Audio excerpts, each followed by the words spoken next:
ধর্মের নামে একটি দল নির্বাচনী বৈতরণী পার করতে চায় মন্তব্য সালাউদ্দিনের। বলেন, স্বাক্ষরিত জুলাই সনদের বাইরে চাপিয়ে দেয়া কোনো কিছু মানবে না জনগণ। দেশে একটি দল যারা ধর্মের নামে ব্যবসা করে, রাজনীতির ব্যবসা করে এবং বিভিন্ন রকমের জান্নাতের টিকিট বিক্রি করে। অন্তর্বর্তী সরকার বিশেষ দলকে ক্ষমতায় বসাতে চায় অভিযোগ ডাক্তার তাহেরের। একই দিন নির্বাচন ও গণভোট হতে পারে না। প্রধান উপদেষ্টার ভাষণ একটি দলের প্রতি আনুগত্য প্রকাশ পেয়েছে এবং এর মাধ্যমেই জাতি যে একটি নিরপেক্ষ সুষ্ঠু নির্বাচন আশা করেছিল, জাতির সে আকাঙ্ক্ষা ব্যাহত হয়েছে। ভোটে অনিয়ম বন্ধে কমিশনের নতুন কৌশল, জেলা প্রশাসক পদে নিয়োগ রদবদল, এতে অনভিজ্ঞদের সংখ্যা বাড়বে বলছেন বিশ্লেষক। ইলেকশন কমিশন যদি এই কথা না বলে এটা বলতো যে আমরা সৎ এবং যোগ্য দক্ষ লোকগুলোকে নিব এবং নিয়ে তাদের নিয়ন্ত্রণ করব, তাদের দিয়ে আমরা ইলেকশনটা উঠাবো। সিলেট টেস্টে চতুর্থ দিনেই জয় তুলে নিল বাংলাদেশ। আয়ারল্যান্ডকে হারালো ইংলিশ ও 47 রানে। It is rocket out as they celebrate. The last wicket just kissed the bat on its way. মিরপুরে বাসে আগুন দেওয়ার সময় জনতার ধাওয়া, তুরাগে ডুবে যুবকের মৃত্যু। মানিকগঞ্জে শিক্ষা প্রতিষ্ঠানের গাড়িতে আগুন, চালক দগ্ধ।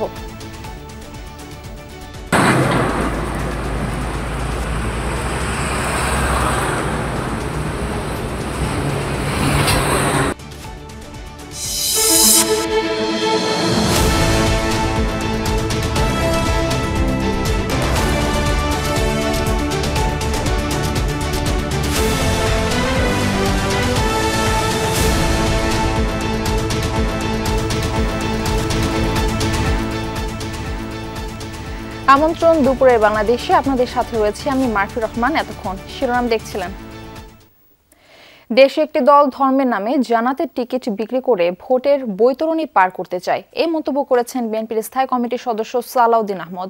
সকালে রাজধানীর শাহবাগে নারী ও শিশু ফোরামের মৌন মিছিল এবং সমাবেশে এই কথা বলেন তিনি। জানান, জুলাই জাতীয় সনদ যেভাবে সই হয়েছে, বিএনপি তা অক্ষরে অক্ষরে প্রতিপালন প্রস্তুত। নারীর উপর ক্রমবর্ধমান সহিংসতা ও অমানবিকতা প্রতিরোধে মৌন মিছিল ও সমাবেশের আয়োজন নারী ও শিশু অধিকার ফোরামের। আয়োজনে বক্তারা বলেন, নারীকে হেনস্থা করে কোনো ধরনের অগ্রগতি সম্ভব নয়। সম্প্রতি রাজশাহী ও জাহাঙ্গীরনগর বিশ্ববিদ্যালয়ে ছাত্রী হয়রানির তীব্র বিরোধিতা ও প্রতিবাদ জানান তারা। ক্রমবর্ধমান যে নারী হয়রানি হেনস্থার শিকার নারীদের হতে হচ্ছে, তার বিরুদ্ধে রুখে দাঁড়াবার জন্য আমরা একসাথে হয়েছি। এ সময় বিএনপির স্থায়ী কমিটির সদস্য সেলিমা রহমান বলেন, ধর্মভিত্তিক একটি রাজনৈতিক দল নারীদের কর্মঘণ্টা নির্ধারণ করে তাদের ঘরে রাখার অপপ্রয়াস চালাচ্ছে। অভিযোগ, জুলাইয়ে নারীদের অগ্রগণ্য ভূমিকা থাকলেও বর্তমান রাজনৈতিক বাস্তবতায় তাদের বঞ্চিত করা হচ্ছে। নারীর কর্মঘণ্টা আমাদের 5 ঘন্টার কথা কোনো একটি ধর্মভিত্তিক রাজনীতি করে তারা বলছেন, তারা নারীদেরকে ভিতরে ঢুকে দেওয়ার চেষ্টা করছেন। প্রধান অতিথির বক্তব্যে বিএনপির স্থায়ী কমিটির সদস্য সালাউদ্দিন আহমদ বলেন, দেশে একটি দল ধর্মের নামে জান্নাতের টিকিট বিক্রি করে ভোটের বৈতরণী পার হতে চায়। কর্মঘণ্টা কমিয়ে নারীদের অন্দরমহলে বন্দী রাখতে চায় তারা।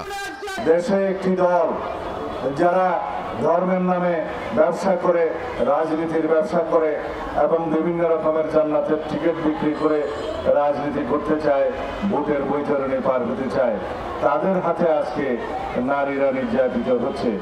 তারা চায় যেন এই দেশের নারীরা অন্দরমহলে বন্দী থাকে, যেন বাংলাদেশের অর্ধেক জনসমষ্টি অন্ধকারে থাকে এবং নারীর অগ্রগতি প্রগতি না হয়। সালাউদ্দিন জানান, জুলাই জাতীয় সনদ যেভাবে স্বাক্ষরিত হয়েছে, বিএনপি অক্ষরে অক্ষরে সেটি প্রতিপালনে প্রস্তুত। স্বাক্ষরিত সনদের বাইরে চাপিয়ে দেয়া কোনো কিছুই জনগণ ও বিএনপি মানবে না বলেও জানান তিনি। জুলাই জাতীয় সনদ যেভাবে রচিত হয়েছে, প্রণীত হয়েছে, স্বাক্ষরিত হয়েছে, সেই জাতীয় সনদ আমরা অক্ষরে অক্ষরে প্রতিপালন করার জন্য অঙ্গীকারাবদ্ধ। এর বাইরে চাপিয়ে দেওয়া জবরদস্তিমূলক আর যে কোনো প্রস্তাব যদি দেওয়া হয় সেটা জনগণ বিবেচনা করবে। গণভোটের মাধ্যমে একই দিনে জাতীয় সংসদ নির্বাচনের দিনে জনগণের সম্মতি গ্রহণের জন্য যে প্রস্তাব করা হয়েছে সেটাকে আমরা স্বাগত জানিয়েছি। নির্বাচনের দিন গণভোটের আয়োজনকে স্বাগত জানিয়েছে বিএনপি। বলেন, গণভোট ও জুলাই সনদ বাস্তবায়নের জন্য সংসদ গঠন জরুরি। আহমেদ রেজা, যমুনা নিউজ, ঢাকা। প্রধান উপদেষ্টার জাতির উদ্দেশ্যে দেওয়া ভাষণ একটি দলের পক্ষে অনুগত থাকার বহিঃপ্রকাশ মাত্র, এমন মন্তব্য করেছেন জামায়াতের নায়েবে আমির ডাক্তার আব্দুল্লাহ মোহাম্মদ তাহের। সরকার যেনতেন নির্বাচন দিয়ে একটি দলকে ক্ষমতায় আনতে কাজ করছে বলেও মন্তব্য করেন তিনি। 8 দলের যৌথ সংবাদ সম্মেলনে জানানো হয় 5 দফা দাবিতে তাদের কর্মসূচি অব্যাহত থাকবে। প্রধান উপদেষ্টার জাতির উদ্দেশ্যে ভাষণের পর করণীয় ঠিক করতে বৃহস্পতিবার রাতে বৈঠকে বসে 5 দফা দাবিতে আন্দোলনরত জামাতের নেতৃত্বাধীন 8 দল। শুক্রবার সংবাদ সম্মেলন করেন তারা। ব্রিফিংয়ে জামাত নেতা ডাক্তার তাহের অভিযোগ করেন, একটি দলের স্বার্থে কাজ করছে সরকার। গতকালকে ওনার ভাষণের মাধ্যমে আমরা বিস্ময়ের সাথে লক্ষ্য করেছি, সরকার নিয়োজিত কমিশনের সুপারিশকে গ্রহণ না করে সেখানে যথেষ্ট কাটছাঁট দিয়ে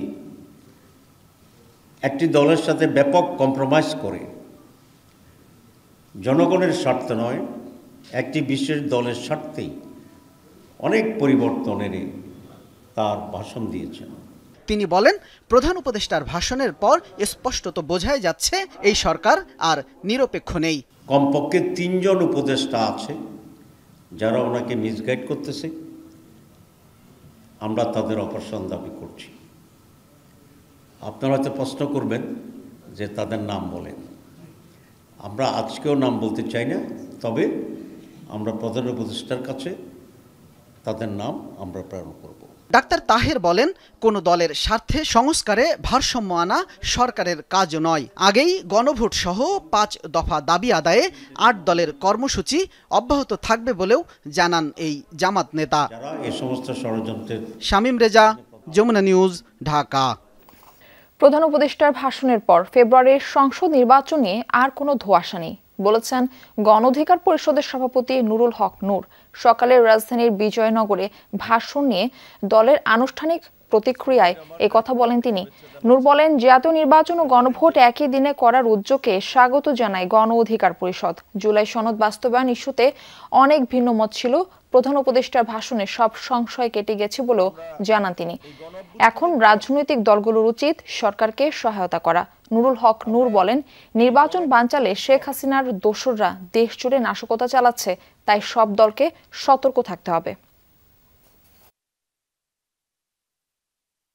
প্রধান উপদেষ্টা ফেব্রুয়ারিতে জাতীয় সংসদ নির্বাচনের কথা পুনর্ব্যক্ত করেছেন, যা সরকার এবং প্রধান উপদেষ্টার নির্বাচনের প্রতি কমিটমেন্টকে আরো পরিষ্কার করেছে। কাজে এই ক্ষেত্রে ফেব্রুয়ারিতে জাতীয় নির্বাচন নিয়ে আর কোনো ধোঁয়াশা নাই, কিন্তু এই নির্বাচন বানচাল হতে পারে, এই নির্বাচন ভণ্ডুল হতে পারে গণ অভ্যুত্থানের অংশীজনদের বিভাজনের কারণে। ভোটে অনিয়ম বন্ধে এবার কর্মকর্তা নিয়োগে নতুন কৌশল নিচ্ছে নির্বাচন কমিশন। বিগত 3টি নির্বাচনে ন্যূনতম সংশ্লিষ্টতা আছে এমন কর্মকর্তারা এবার দায়িত্ব পাবেন না। বড় পরিবর্তন আসছে প্রিজাইডিং ও পোলিং অফিসার নিয়োগেও। রিটার্নিং কর্মকর্তা হিসেবে দায়িত্ব পালন করেছেন এমন জেলা প্রশাসকদের কর্মস্থল পরিবর্তন কিংবা নতুন ডিসি নিয়োগের কথা জানিয়েছেন ইসি সচিব আক্তার আহমেদ। রাজনৈতিক বিশ্লেষক বলছেন, কমিশনের এমন সিদ্ধান্তে অনভিজ্ঞদের সংখ্যা বাড়বে। বিগত 3টি জাতীয় নির্বাচন ছিল একতরফা ও জালিয়াতির। এসব নির্বাচন আয়োজনে বড় ভূমিকা ছিল কমিশন ও ভোট গ্রহণের সঙ্গে জড়িত প্রায় 13 লাখ কর্মকর্তার। এদের বাদ দিয়ে নির্বাচনী কর্মকর্তা নিয়োগ দেয়া যায় কিনা ইসিকে তা খতিয়ে দেখতে বলে সরকার। কমিশন তা বিবেচনায় নিয়ে প্রিজাইডিং ও পোলিং অফিসার নিয়োগে বড় পরিবর্তন আনতে যাচ্ছে। নির্বাচন সামনে রেখে 29 জেলায় নতুন ডিসি নিয়োগের মাধ্যমে বড় ধরনের রদবদল শুরু করেছে সরকার। রিটার্নিং কর্মকর্তার দায়িত্ব পালন করবেন এই ডিসিরা। ইসি সচিব জানালেন, বিগত ৩ নির্বাচনে ন্যূনতম সংশ্লিষ্টতা ছিল এমন কর্মকর্তারা বাদ পড়বেন, তবে সেটি নির্ধারিত হবে সুনির্দিষ্ট প্রক্রিয়ায়। মনের ভিতরে ঢুকে তো বোঝা মুশকিল যে আপনি কতটুকু ইনভলভ ছিলেন। পারিপার্শ্বিক পরিস্থিতি, পিয়ার রিভিউ, তার রাজনৈতিক পরিচয়, রাজনৈতিক সংশ্লিষ্টতা ইত্যাদি জিনিসগুলো বিবেচনা করে এটা করা হবে। অধিক্ষেত্রটা পরিবর্তন করে দেওয়া যেতে পারে বা করা যেতে পারে, বাদ দেওয়া যেতে পারে। তো আমরা যতটুকু মানে সামান্যতম গ্রহণযোগ্যতা যাদের আছে তাদেরকেই রাখার চিন্তা করা হচ্ছে। সাধারণত স্কুল শিক্ষক, ব্যাংক কর্মকর্তারা পোলিং অফিসারের দায়িত্ব পালন করেন। ঢালাওভাবে সবাইকে অযোগ্য করা হলে আগামী নির্বাচনে কারা দায়িত্ব পালন করবেন এমন প্রশ্ন নির্বাচন বিশেষজ্ঞদের। বললেন, সবাইকে বাদ দেওয়ার বিষয়টি অযৌক্তিক। ইলেকশন কমিশন যদি এই কথা না বলে এটা বলতো যে আমরা সৎ এবং যোগ্য দক্ষ লোকগুলোকে নিব এবং নিয়ে তাদের নিয়ন্ত্রণ করব, তাদের দিয়ে আমরা ইলেকশনটা উঠাবো। হতে পারে সেক্ষেত্রে কেউ 18, কেউ 14, কেউ দায়িত্ব পালন করেছে, নাও বা করতে পারে। কিছু কর্মকর্তা আছে দল কেন, রিয়েলি তারা দলের জন্য কাজ করে, সেগুলোকে বাদ দিতে পারত। আর কিছু আছে না, আমি চাকরি করে আমাকে এই কাজ করতে হয়েছে, আমি তো বাধ্যকর। নির্বাচনের দায়িত্ব পালন এরকম একটা সাংবিধানিক দায়িত্ব, কেউ এই দায়িত্ব দিলে কেউ অপারগতা প্রকাশ করতে পারে না। নির্বাচনের লেভেল প্লেইং ফিল্ড নিশ্চিতে কর্মকর্তাদের নিরপেক্ষতা বজায় রাখতে ইসিকে কঠোর হওয়ার পরামর্শ এই বিশেষজ্ঞের।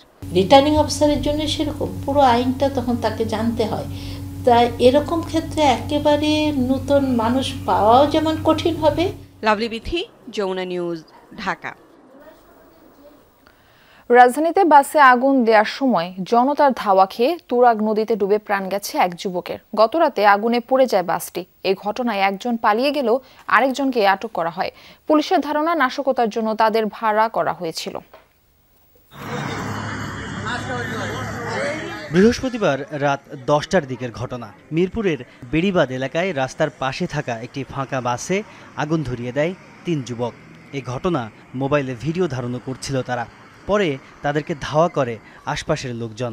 একজনকে হাতে নাতে ধরা হলেও আরেকজন প্রাণ ভয়ে ঝাঁপ দেয় পাশের তুরাগ নদীতে। সাঁতার না জানায় পানিতে ডুবে যায় সে, আর তৃতীয় জন পালিয়ে যায়। যারা আগুন দিছে ওদের জন্যই একজন আর কি পাবলিকে যখন দৌড়ানো দিছে, দৌড়ানোর জন্য একজনে নদীতে ঝাঁপ দিছে, ওই সাঁতার জানতো না, তখন ওই নদীতে ডুবে মারা গেছে। আরেকজন হাতে নাতে ধরছি। লোকজনে হই হল্লা করতেছে, দাপদাপি আসছি আইসারাই, এর মাঝখানে দেখি যে ওদিক দিয়ে লোকজন অনেক জমা হয়ে গেছে। তারা নয় ওই ধরতে গেছে, নাশকাতি লোকের ধরতে গেছে, তখন আমরা আগুন নিভাবার চেষ্টা করছি। তারপরে ফায়ার সার্ভিস নিভা হয়েছে। পানিতে ডুবে যাওয়া যুবককে মুমূর্ষু অবস্থায় উদ্ধার করে নেওয়া হয় শহীদ সোহরাওয়ার্দী মেডিকেল কলেজ হাসপাতালে। সেখানে কর্তব্যরত চিকিৎসক তাকে মৃত ঘোষণা করেন। পুলিশ জানায়, নিহত ব্যক্তির নাম আব্দুল্লাহ সায়াফ। রাজধানীর একটি কলেজে দ্বাদশ শ্রেণীতে পড়তো সে। আমরা খাইতে গেছি, খাওয়ার আসার তখনকার শুনছি যে আগুন চলতেছে। যখন আমি আমার গাড়ির কাছে আসি তখন দেখি যে আমার গাড়ি পুরো শেষ। আনুমানিক গাড়ির যে ক্ষয়ক্ষতি হয়েছে, গাড়ি নাই তো কিছু দেখছেন আপনারা, সবই দেখছেন, গাড়ির কিছু নেই, ইঞ্জিন সহ পুড়ে গেছে। আগুন জ্বলতেছিল, ধোঁয়া উঠতেছিল আর কি, একরকম নিভানোর পর্যায়ে ছিল, কিন্তু ধোঁয়া উঠতেছিল। ওই অবস্থায় যে আমিও গাড়ির ভিতরে যে পানি মেরে তারপর গাড়িটা ধোঁয়াগুলো নিয়ন্ত্রণ করার চেষ্টা করি। পুলিশ জানায়, আটক হওয়া যুবকের নাম রুদ্র মোহাম্মদ নাহিয়ান আমির সানি। ঢাকার একটি ইংরেজি মাধ্যম স্কুলের শিক্ষার্থী তিনি। নাশকতার জন্য তাদেরকে ভাড়া করা হয়েছিল বলে প্রাথমিকভাবে ধারণা করছে পুলিশ। এ ঘটনায় বাদী হয়ে থানায় মামলা করেছেন কিরণমালা পরিবহনের মালিক। পুলিশের তথ্য বলছে, গত 10 দিনে রাজধানী ও পার্শ্ববর্তী এলাকায় অন্তত 20টি যানবাহনে আগুন দেওয়ার ঘটনা ঘটেছে। তাজনুর ইসলাম, যমুনা নিউজ, ঢাকা। গত রাত থেকে ভোর পর্যন্ত কয়েক জেলায় নাশকতা হয়েছে। সাভারের আশুলিয়ায় সড়কের পাশে রাখা একটি পিকআপে আগুন দিয়েছে দুর্বৃত্তরা।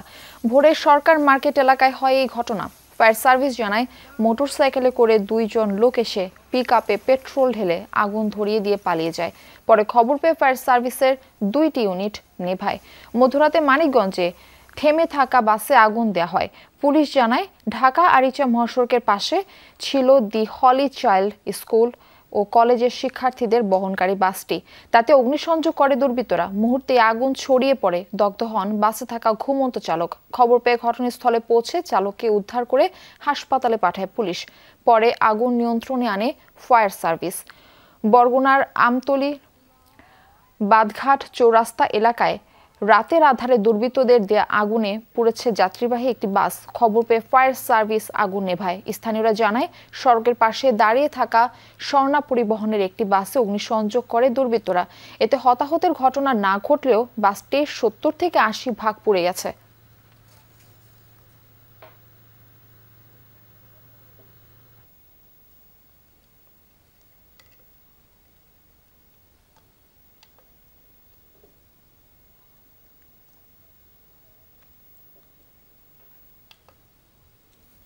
প্রধান উপদেষ্টা ডক্টর মোহাম্মদ ইউনূসের সঙ্গে সাক্ষাৎ করেছেন যুক্তরাজ্যের আন্তর্জাতিক উন্নয়ন বিষয়ক ব্রিটিশ মন্ত্রী ব্যারোনেস জেনি চ্যাপম্যান।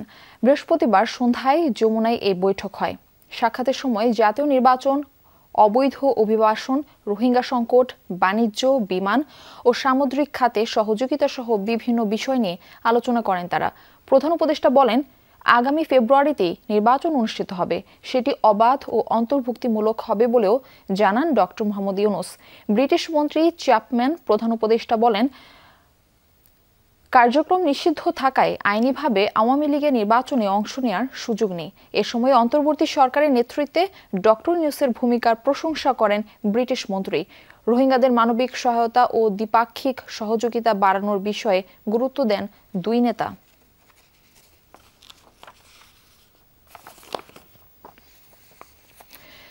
দেশের জনসংখ্যার অর্ধেক নারী, তাদের বাদ দিয়ে উন্নয়নের চিন্তা করলে তা ভুল হবে, এমনটাই বলেছেন সেনাপ্রধান জেনারেল ওয়াকারুজ্জামান।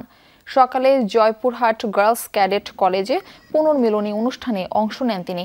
এ সময় সেনাপ্রধান বলেন, দেশের উন্নয়নের স্বার্থে নারীদের দক্ষভাবে গড়ে তুলতে হবে। প্রাক্তন ক্যাডেটদের উদ্দেশ্যে সেনাপ্রধান বলেন, সবার আগে ভালো মানুষ হতে হবে, নীতি নৈতিকতার সাথে দেশের জন্য কাজ করতে হবে। অনুষ্ঠানে প্রাক্তন ক্যাডেট সহ প্রশাসনের কর্মকর্তারা উপস্থিত ছিলেন। দেশে যদি 50% যদি নারী হয় আর তাদের ছাড়া যদি আমরা চিন্তা করি দেশ এবং জাতি উন্নয়নের শিখরে উঠে যাবে, তাহলে সেটা একটা ভুল হবে। পাওনা টাকা আদায়ে রাজধানীতে এসে খুন হন রংপুরের ব্যবসায়ী আশরাফুল হক। প্রাথমিক তদন্ত শেষে এমন তথ্য জানিয়েছেন পুলিশ। বৃহস্পতিবার বিকেলে হাইকোর্টের সামনে ফেলে রাখা দুটি নীল ড্রামে আশরাফুলের খণ্ডিত মরদেহ উদ্ধার করে আইনশৃঙ্খলা বাহিনী। এই ঘটনায় আশরাফুলের বন্ধু জরেজকে আসামি করে শাহবাগ থানায় মামলা করেছে নিহতের পরিবার। 4 বোনের একমাত্র ভাই আশরাফুল। তাকে হারানোর বেদনা কতটা তা বোঝা যায় বোনের আহাজারিতে। 26 খণ্ড করা আশরাফুলের মরদেহ বুঝে নিতে ঢাকা মেডিকেলের মর্গে আসেন তার পরিবারের সদস্যরা। সৃষ্টি হয় বেদনাবিধুর পরিবেশ। পরিবারের সদস্যরা জানান, রংপুরের বদরগঞ্জ উপজেলার নয়াপাড়া গ্রামের বাড়ি থেকে ব্যবসার সুবাদে মঙ্গলবার ঢাকায় আসেন আশরাফুল। কিন্তু কে জানতো এই করুণ পরিণতির কথা? বৃহস্পতিবার হাইকোর্টের সামনের সড়কে ফেলে রাখা নীল রঙের ড্রামে মেলে আশরাফুলের খণ্ডিত মরদেহ। আমার শুধু একটাই ভাই, আমরা 4 বোন। ভাইয়ের ছোট ছেলে আছে একটা, 7-8 বছর হবে, আর মেয়ে একটা 11-12 বছর হবে। যেদিন লাশ পাওয়া গেছে ওই দিন ওর ফোন নাকি ওই জারেজের, আমার ভাই ওটা ফোন দিছিল, জারেজ নাকি ধরছে। একবার ধরি বলছে কাটি দিছে, আর একবার ধরছে বলছে ফোন এটা বলে ডেরে নত পাইছি। তারপর থেকে ওর নাম্বারে ফোন দেয়, ফোন বন্ধ বন্ধ। হত্যাকাণ্ডে নিহতের জরেজ নামের এক বন্ধুকে আসামি করে শাহবাগ থানায় মামলা দায়ের করেছে পরিবার।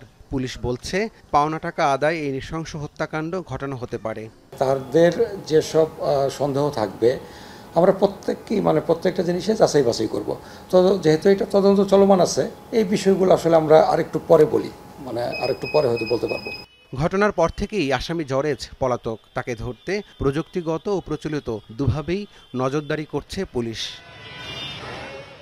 রাব্বি সিদ্দিকী, যমুনা নিউজ, ঢাকা। রাজশাহীতে বাসায় ঢুকে বিচারকের ছেলেকে হত্যার ঘটনায় মামলা দায়েরের প্রক্রিয়া চলছে বলে জানিয়েছে পুলিশ। এই ঘটনায় আহত বিচারকের স্ত্রীর অবস্থা শঙ্কামুক্ত। বৃহস্পতিবার বিকেল 3:30টার দিকে নগরীর ডাবতলা এলাকায় বিচারক আব্দুর রহমানের বাসায় এই ঘটনা হয়। পুলিশ জানায়, পরিবারের পূর্ব পরিচিত লিমন নামের এক যুবক বাসায় ঢুকে কিছুক্ষণ পরই বিচারকের 9ম শ্রেণী পড়ুয়া ছেলে তৌসিফ রহমান সুমনের উপর হামলা চালায়। বাধা দিতে গেলে আহত হন বিচারকের স্ত্রী তাসমিন নাহার। আহত হয় লিমনও। এক পর্যায়ে সুমনকে দেশীয় অস্ত্র দিয়ে কুপিয়ে হত্যা করেন লিমন। পরে পুলিশ গিয়ে বিচারকের আহত স্ত্রী ও হামলাকারীকে হাসপাতালে নিয়ে যায়। পুলিশ জানায়, লিমন মাঝে মাঝে পরিবারটির কাছে থেকে টাকা পয়সা চাইতো। এই নিয়ে বিচারকের স্ত্রী লিমনের বিরুদ্ধে সিলেটের জালালাবাদ থানায় জিডিও করেছিলেন। সম্প্রতি সিলেট থেকে রাজশাহীতে বদলি হন বিচারক আব্দুর রহমান। ঝালকাঠিতে জঙ্গি হামলায় 2 বিচারক হত্যাকাণ্ডের 20 বছর আজ। নিহতদের স্মরণে বিভিন্ন কর্মসূচি পালিত হয়েছে। সকালে জেলা ও দায়রা জজ আদালত প্রাঙ্গণ থেকে শোক র্যালি বের করা হয়। এতে অংশ নেন বিভিন্ন শ্রেণী পেশার মানুষ। পরে স্মৃতিস্তম্ভে ফুল দিয়ে শ্রদ্ধা জানান তারা। এছাড়া স্মরণ সভা এবং দোয়া ও মোনাজাত করা হয়। স্মরণ সভায় সভাপতিত্ব করেন জেলা ও দায়রা জজ মতিয়ার রহমান। বক্তব্য দেন পুলিশ সুপার বিচারক, আইনজীবী সহ প্রশাসনের কর্মকর্তারা। 2005 সালের 14 নভেম্বর বোমা হামলায় মারা যান 2 বিচারক সোহেল আহমেদ ও জগন্নাথ পার। চট্টগ্রামে গতরাতে এনায়েত বাজারে এক ব্যবসায়ী ও রাঙ্গুনিয়ায় শ্রমিক দল নেতাকে হত্যা করা হয়েছে। নিহত ব্যবসায়ীর নাম আকাশ ঘোষ। বন্দনগরের এনায়েত বাজারের বাসিন্দা ছিলেন তিনি। স্বজনরা জানায়, এনায়েত বাজারের কসাইপাড়া এলাকায় আকাশ ঘোষের মোবাইল ফোনের দোকান রয়েছে। ডিসপ্লে মেরামতের পাওনা টাকা চাইতে গেলে সানি নামের এক যুবকের সাথে তার বাকবিতণ্ডা হয়। এর জের ধরে আকাশকে ছুরিকাঘাত করে সানি। হাসপাতালে নেওয়া হলে চিকিৎসক তাকে মৃত ঘোষণা করেন। এই ঘটনায় একজনকে আটক করেছে পুলিশ।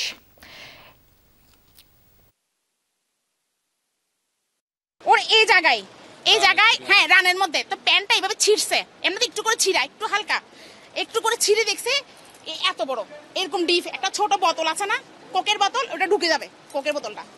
এই দুটো ডিপ হয়েছে। আমাদের তো বাই গেছে, আমরা বাই পাবো না, কিন্তু আমরা বিচার চাই। এদিকে চট্টগ্রামের রাঙ্গুনিয়ায় সন্ত্রাসীদের গুলিতে আব্দুল মান্নান নামে শ্রমিক দল নেতা খুন হয়েছেন। রাতে সফরভাটা ইউনিয়নের 3 নং ওয়ার্ডে এই ঘটনা ঘটে। নিহত মান্নান ইউনিয়ন শ্রমিক দলের সহ সভাপতি ছিলেন।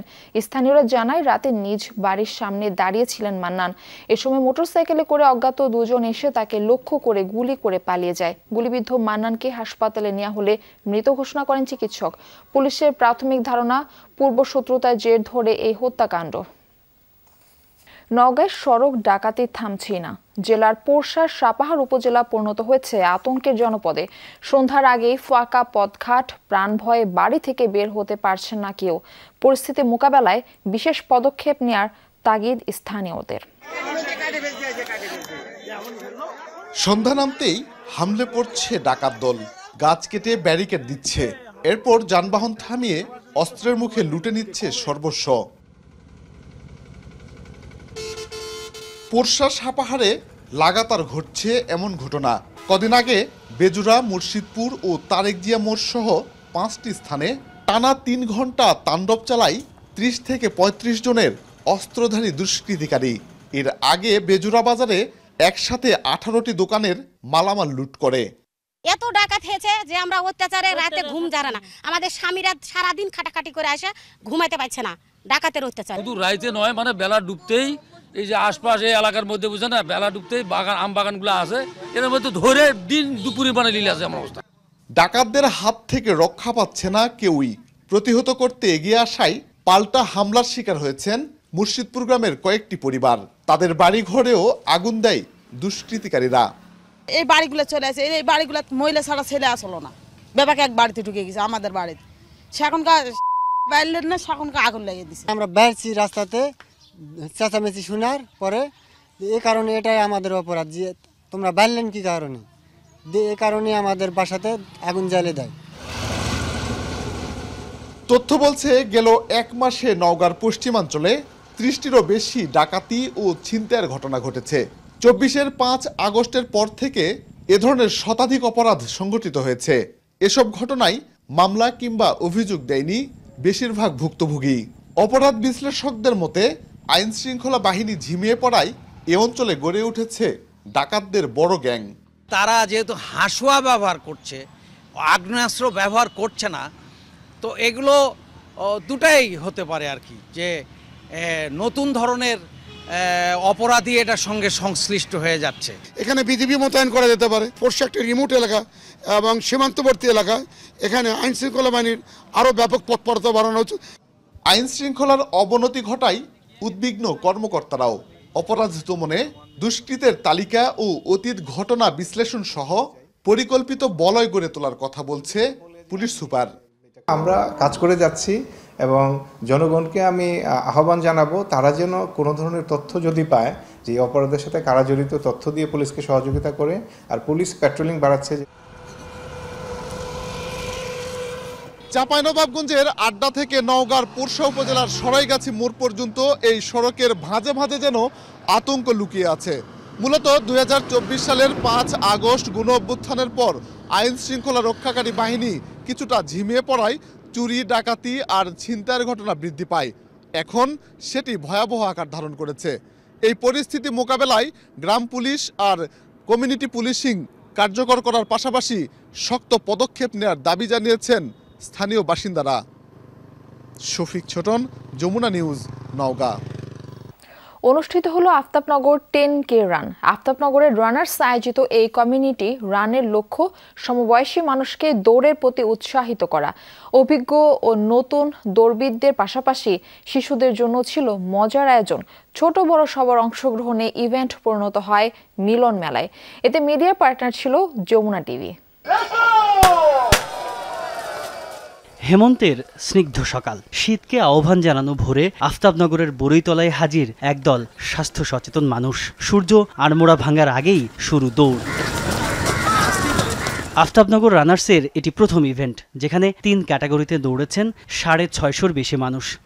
বাক থাকার কারণে মনে হচ্ছিল যে একটু বেশি টাইম লাগতে পারে, বা ছোট ট্র্যাক, অনেক বেশি রানার, সো ডিস্টারবেন্স হতে পারে, বাট ভলান্টিয়ার সাপোর্টও ভালো ছিল।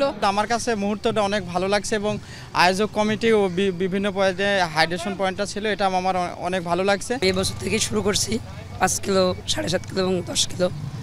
আজকে টাইমিং নিয়েছি 1 ঘন্টা 7 মিনিট। আমি 10 কিলো দেওয়ার পরে আমার মনে হলো যে না, আমি ঠিক আছি, সামনের দিকে আরও অব্যাহত রাখবো। ছোট মনিদের দৌড় ছিল ইভেন্টের সবচেয়ে মজার অংশ। 1 কিলোমিটার ক্যাটাগরিতে দৌড়াতে ভোর থেকেই তারা ছিল উদ্গ্রীব। তো শেষ করেছি, মেডেল পেয়েছি, ভালো লাগছে। যখন এই রানটা শেষ করলাম তখন না এই মেডেলটা পেলাম।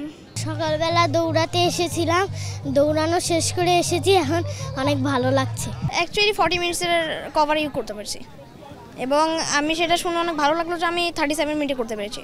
ছোট বড় সবাই একটু টুকটাক হাঁটাহাঁটির মধ্যে থাকি, তো ওদেরকেও আনলাম, ওরাও দেখুক শিখুক, তাহলে ওদের মধ্যে ওই ব্যাপারটা থাকবে। প্রতিটি ক্যাটাগরিতে গান টাইমিংয়ের ভিত্তিতে বিজয়ী নির্ধারণ করা হয়। ওপেন ক্যাটাগরিতে শীর্ষ 5 এবং ভেটেরান ও কিডস ক্যাটাগরিতে শীর্ষ 3 জন পায় পুরস্কার। স্থানীয় কমিউনিটিতে দৌড়ের সংস্কৃতি ছড়িয়ে দিতে সামনের দিনে আরও বড় পরিসরে আয়োজন করার কথা জানান আয়োজকরা। আমি রান করি এই কারণে যে আমি সুস্থ থাকার জন্য। আমি যদি সুস্থ থাকি, আমি চাইবো যে আমার পরিবার সুস্থ থাক, আমার ছেলেমেয়েরা সুস্থ থাক।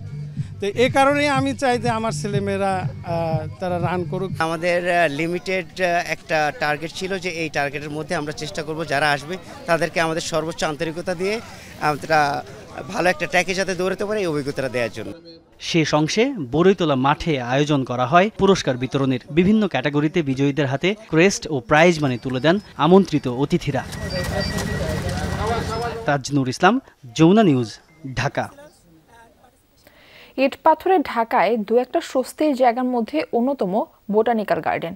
সেই সবুজ অরণ্যে চালু হয়েছে নতুন অভিজ্ঞতার দুয়ার, বেয়ারফুট ট্রেল বা খালি পায়ে হাঁটার পথ। মাটির সঙ্গে সম্পর্ক ফিরিয়ে আনতে এই ব্যতিক্রমী উদ্যোগ। বিস্তারিত জানাচ্ছেন তানজিম শাফিন, ছবি তুলেছেন মাহফুজ মিঠু। বয়সের সমষ্টি যতই হোক, এই বাবা মেয়ের ছেলেবেলা একেবারে আলাদা পরিসরে। বাবার বেড়ে ওঠা কাদামাটি গায়ে মেখে, মেয়ে শহুরে মাটির সংস্পর্শ যেখানে বিরল। এই ইটপাথরের শহরে নতুন সংযোজন বেয়ারফুট ট্রেইল বা খালি পায়ে হাঁটার রাস্তা। বোটানিক্যাল গার্ডেনের এই উদ্যোগে তৈরি হয়েছে প্রকৃতিকে আলিঙ্গন করে নেয়ার সুযোগ। বাবার সাথে আমি খালি পায়ে হাঁটছি, তারপর আমার ভালো লাগছে। জুতা খুলে আমি সাথে আইসা যে খালি পায়ে হাঁটলাম, মানে আমার একটু শরীরের ভিতরে একটু চেঞ্জ লাগতেছে, ভালো লাগতেছে। কাদামাটি, নুড়ি পাথর, গাছের গুড়ির মতো প্রকৃতির শুদ্ধতম উপাদান দিয়ে তৈরি করা হয়েছে ৩৯০ ফুট দৈর্ঘ্যের ৬ ফুট প্রশস্ত বেয়ারফুট ট্রেইল। ৬টি আলাদা সেকশনে করা পথটি যেন পায়ের তলায় ভিন্ন ভিন্ন অনুভব এনে দেয়। উদ্যোক্তারা জানালেন, প্রতিটি অংশে খালি পায়ে হাঁটার মাধ্যমে মিলবে আলাদা শারীরিক উপকারিতা। মস্তিষ্কে স্ট্রেস বা চাপ কমানো, স্নায়বিক উদ্দীপনা বৃদ্ধি, দৃষ্টিশক্তি বৃদ্ধি, আকুপ্রেশার থেরাপির মতো কাজ করবে এই পথ। বৈজ্ঞানিক ব্যাখ্যা তো আছেই, তার প্রমাণও মেলে পায়ের পাতায় ঠান্ডা মাটির স্পর্শে পুরো শরীরটাই যেন একটু ধীরে শ্বাস নেয়। যে শহরে সময়ের পেছনে নিরন্তর ছুটে চলা আমাদের অভ্যেস, সেখানে একটু থেমে নিজের অস্তিত্বকে অনুভব করা মনের শান্তি ও সমতা অনেকটাই বাড়াতে পারে। অল্পদিনেই ব্যাপক সাড়া পাচ্ছে বোটানিক্যাল গার্ডেনের এই উদ্যোগ। বাচ্চাদের নিয়ে বাবা মা কিংবা সবান্ধব খালি পায়ে হাঁটার আনন্দ উপভোগে আসছেন নগরবাসী। গ্রামে যেভাবে আমরা খালি পায়ে হেঁটে যেরকম শরীরে যেরকম ইমেজ পাই, ঠিক তেমনটাই এখানে পেয়েছি। এখানকার এক একটা জায়গায় এক এক রকম দেখলাম এক জায়গায় কাঠ আছে, এক জায়গায় পাথর আছে, এক জায়গায় কাদা আছে। যখন আমরা প্রাকৃতিক পরিবেশ পেতে ইচ্ছুক হই, তখন আমরা বোটানিক্যাল গার্ডেন আসি, যে প্রাকৃতিক ছোঁয়া পাওয়া যাবে এখানে। তো এইখানে এসে আরেকটা নতুন জিনিস জানলাম যে এখানে গ্রামের ফিলও পাওয়া যায়, কিন্তু গ্রামে আমরা সাধারণত খালি পায়ে হেঁটে থাকি। তো এখানে এসে খালি পায়ে হেঁটলাম। আমি নিজে অনেকদিন পর আসলে মাটিতে হাঁটলাম, কারণ ঢাকায় এটার সুযোগ নাই, আর বাচ্চারা তো এটা ওদের জন্য ফার্স্ট এক্সপিরিয়েন্স। তো সেদিক দিয়ে এটা অনেক মজা লাগছে আমাদের সবার। জাতীয় উদ্ভিদ উদ্যানের পরিচালক বলছেন, নাগরিকদের প্রকৃতির প্রতি আরও সংবেদনশীল ও যত্নবান করতে এমন আয়োজন। ঢাকা মহানগরীতে আসলে পলিউটেড সয়েল এবং পলিউশনের কারণে বা ওভার পপুলেশনের কারণে যে এখানে একটু স্পেস নাই যেখানে কি নির্মলভাবে বা নিরাপদভাবে মানুষজন স্বাভাবিকভাবে হাঁটবে। তো এটা আসলে এটা একটা আয়োজন যে এই রাস্তায় আসুন।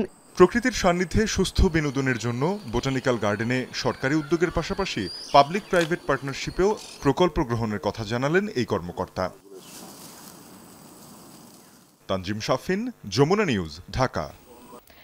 ভারতের বিহারের বিধানসভা নির্বাচনে বড় জয়ের পথে বিজেপি নেতৃত্বাধীন এনডিএ জোট। সবশেষ পাওয়া তথ্য মতে 243 আসনের মধ্যে 199টিতে এগিয়ে তারা।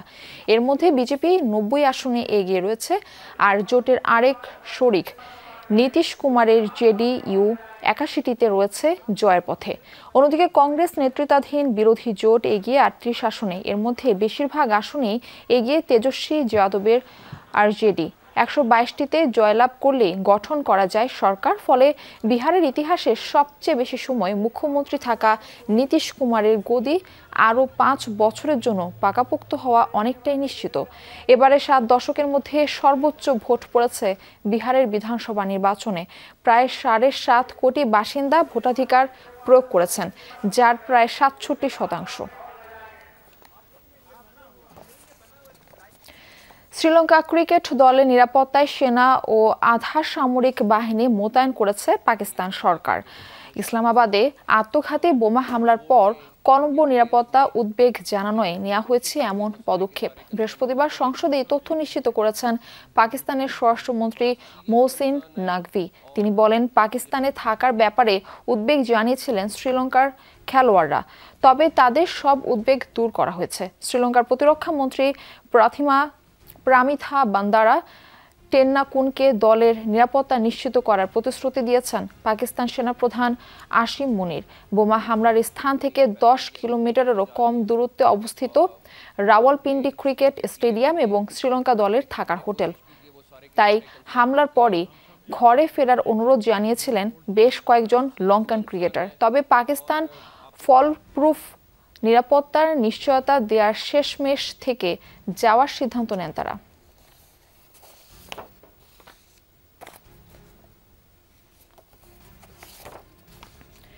সামরিক শক্তি বৃদ্ধির অংশ হিসেবে এবার আঞ্চলিক প্রতিদ্বন্দ্বী চীনের সীমান্তে নতুন বিমান ঘাঁটি চালু করল ভারত। লাদাখের মুদ নিউমার ঘাঁটিটির অবস্থান বিতর্কিত হিমালয় অঞ্চলে। চীন ভারত সীমান্তের লাইন অব অ্যাকচুয়াল কন্ট্রোল বা LAC থেকে নতুন এই সামরিক স্থাপনার মুদ নিউমার ঘাঁটিটির অবস্থান বিতর্কিত হিমালয় অঞ্চলে চীন ভারত সীমান্তের লাইন অব অ্যাকচুয়াল কন্ট্রোল বা LAC থেকে নতুন এই সামরিক স্থাপনার দূরত্ব মাত্র 25 কিলোমিটার। বিশ্লেষকরা বলছেন ভারতের প্রতিরক্ষা ও নজরদারি সক্ষমতায় গুরুত্বপূর্ণ ভূমিকা রাখবে ঘাঁটিটি। সামরিক সক্ষমতা জোরদারে প্রতিরক্ষা খাতে গত কয়েক বছর ধরে বাজেট বাড়িয়েছে ভারত। লক্ষ্য আঞ্চলিক আধিপত্য প্রতিষ্ঠা। এরই অংশ হিসেবে প্রতিদ্বন্দ্বী ও প্রতিবেশী চীনের সীমান্তের কাছে লাদাখের মুধনিওমা এলাকায় তারা চালু করেছে নতুন একটি বিমান ঘাঁটি। বিতর্কিত হিমালয় সীমান্ত অঞ্চলে অবস্থান এ ঘাঁটির। নাম প্রকাশে অনিচ্ছুক এক ভারতীয় সামরিক কর্মকর্তা রয়টার্সকে জানিয়েছেন, বুধবার প্রায় 13,000 ফুট উচ্চতায় অবস্থিত এই ঘাঁটি পরিদর্শন করেন বিমান বাহিনী প্রধান AP সিং। C-130J পরিবহন বিমানে চেপে সেখানে পৌঁছান তিনি। ভারত চীন সীমান্তের লাইন অফ অ্যাকচুয়াল কন্ট্রোল বা LAC থেকে লাদাখের নতুন এই ঘাঁটির দূরত্ব মাত্র 25 কিলোমিটার। বৃহস্পতিবার প্রেস ট্রাস্ট অফ ইন্ডিয়া জানিয়েছে, এখন থেকে যুদ্ধ বিমান, হেলিকপ্টার এবং পরিবহন বিমানের নিয়মিত ব্যবহারের উপযোগী হবে ঘাঁটিটি।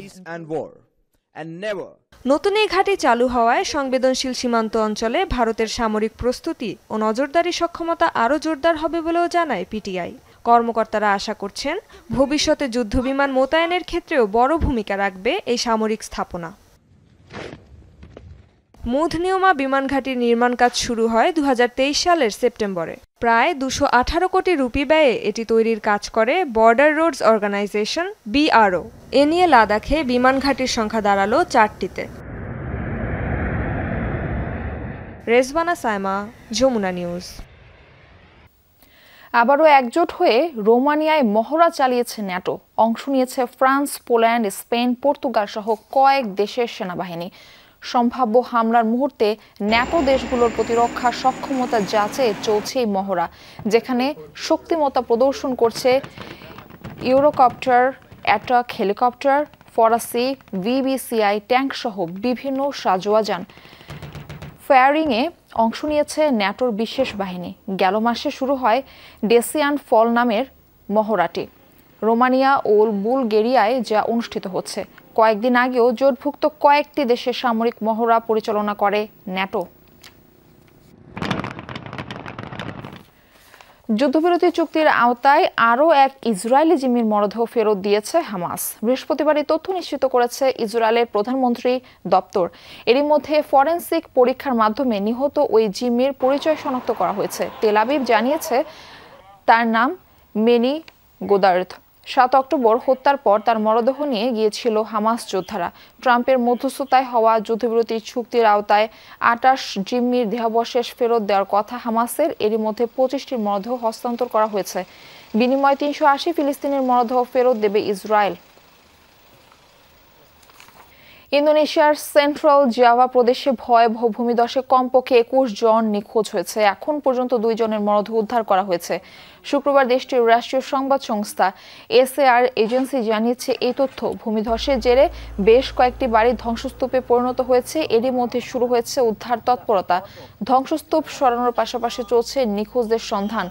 দেশের আবহাওয়া বিভাগ জানিয়েছে গত কয়েকদিন ধরে অঞ্চলটিতে হচ্ছে ভারী বৃষ্টিপাত, যার জেরে হয়েছে এই ভূমিধস।